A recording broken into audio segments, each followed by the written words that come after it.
হ্যাঁ মনে হয় বাপের মতো কোপ আছে। এই হর্ষবর্ধন বলছে আপনার টাকা আছে তো আপনার পকেটে আছে, আপনি সালা রেখেছেন না। আমি সেই রাজনৈতিক পরিবারের ছেলে যার বাবা হাতে করে মানুষ দেখানো শিখেছে।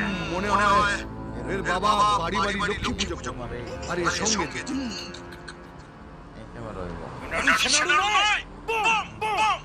আপনি রোদে করতে দিন, আপনি যান। ঠিক যাচ্ছে, কিন্তু আমি আবার এক বাড়িতে 10 বার করে ইয়াদ করা রোদের সঙ্গে এক বাড়িতে 10 বার না গিয়ে প্রথমবারেই ওদের কাজটা করে দিলে ভালো হয় না?